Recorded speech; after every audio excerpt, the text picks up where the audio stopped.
Assalamualaikum warahmatullahi wabarakatuh. Berikut ini alat-alat yang digunakan untuk nafas dalam dan batuk efektif. Yang pertama ada handlap, yang kedua ada bengkok, yang ketiga ada handscoon, keempat handuk kecil, kelima masker, keenam tisu, dan yang ketujuh pos putung. Lagi perkenalkan, nama saya Fariana Faisal dari kelas 12 perawat ingin melakukan tindakan nafas dalam dan batuk efektif. Tujuannya untuk memperlancar jalan nafas ibu. Waktu yang saya gunakan kurang lebih 30 menit. Apakah ibu bersedia? Iya. Sebelum saya melakukan tindakan, apakah ada yang ingin ditanyakan terlebih dahulu? Tidak ada. Baik, saya siapkan alatnya dulu ya Bu. Iya.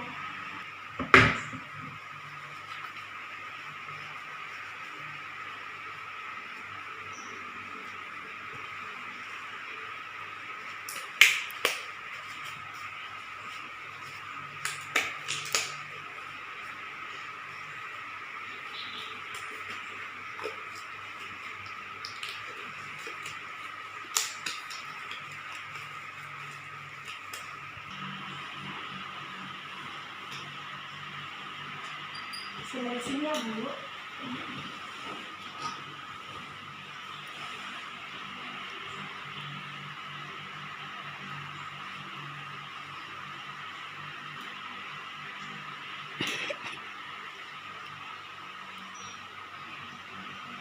Yang pertama, nafas dalam. Langkah pertamanya yaitu ibu tarik nafas melalui hidung dan ditahan 3 detik. Lalu hembuskan ya Bu. Tarik nafas ibu.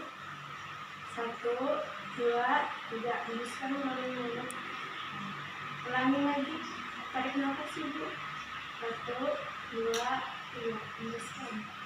Yaitu batuk efektif. Langkah pertama dan keduanya sama seperti nafas dalam. Yang ketiganya batukan ya Bu. Nafas ibu.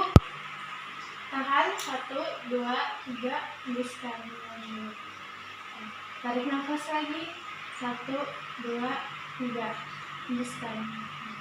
Batukan Bu.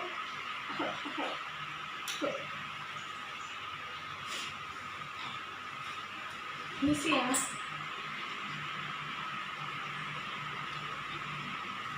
Ibu, tindakan saya sudah selesai. Bagaimana perasaannya sekarang? Lebih baik. Baik, jika Ibu memerlukan saya, Ibu bisa panggil saya di station. Terima kasih. Ya.